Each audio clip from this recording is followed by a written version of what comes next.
Now I'm going to turn to my atheist friends and respond to my latest video, which is called The Atheist Nightmare.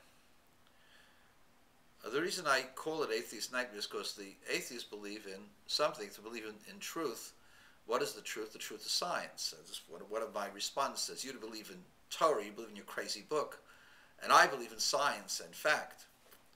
So what did I do? I showed you that supposedly there's a scientific fact that, according to Einstein, according to Hawking, space is a function of mass and material, because there is no independent existence of space. At least it can't be proven, because Michelson and Morley proved that there is no such thing as ether. Well, let me tell you, friends, that happens to be a lie. It's not true.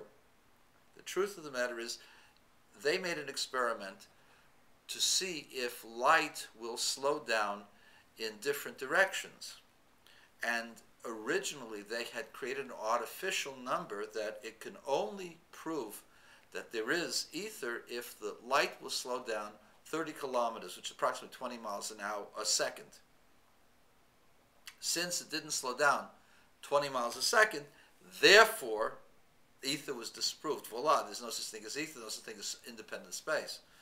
But the fact is, if there's no independent space, no independent something, then the results of those experiments would be that there is zero difference. There's no difference between the light that goes this way, the light that's reflected and brought back. The truth is that there is a difference consistently between 1/2 and 7.5 kilometers per second, as high as 16,500 miles per hour, which is about the speed of an intercontinental ballistic missile, almost the speed of the satellites going around the Earth, about 18,000 miles an hour. It's a tremendous amount of speed. It takes a lot of energy to do that. And here, just splitting the light causes that slowing down of the light, and there's no reason for it. Einstein suggested many different reasons: temperature, certain moisture in the air. All of those things have been refuted. These measurements were done over 1 million times and consistently show that there must be something. If you took the results, you will have to conclude that there's something out there that the scientists are denying.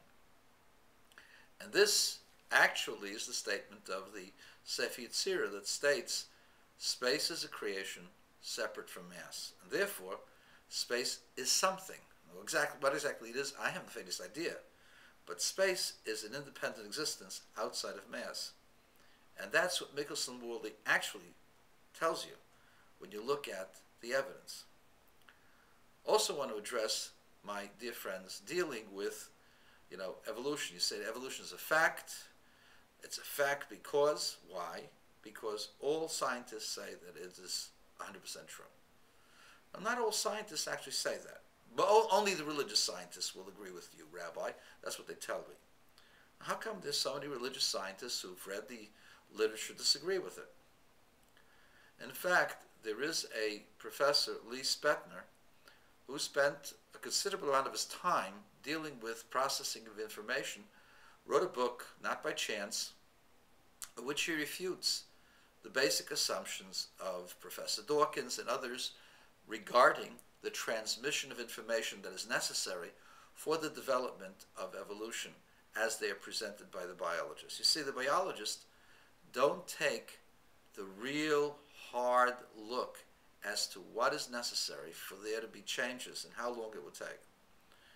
And really, the amount of information necessary to be changed is a lot more than Dawkins would ever admit.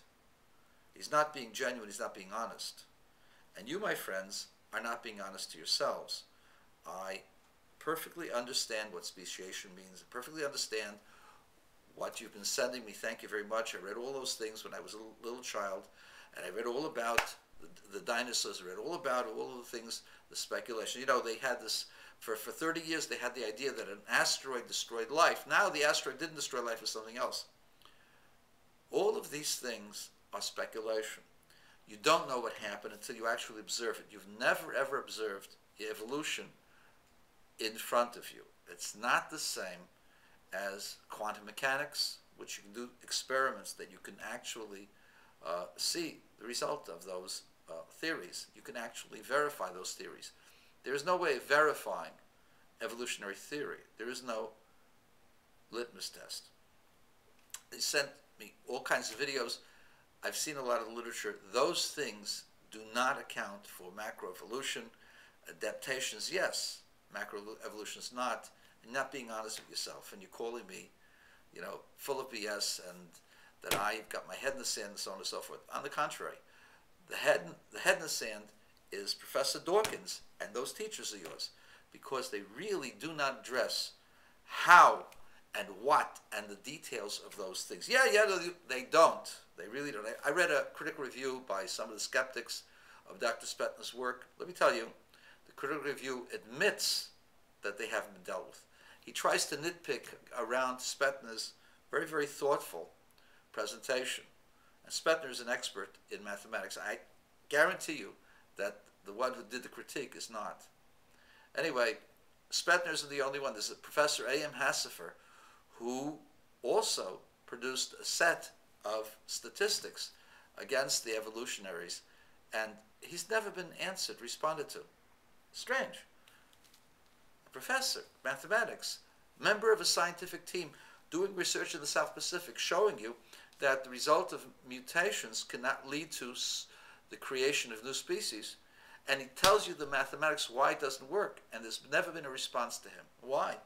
Because they don't know. And the truth is, these people who don't know are still telling you that it's a fact. And I am a skeptic on those skeptics.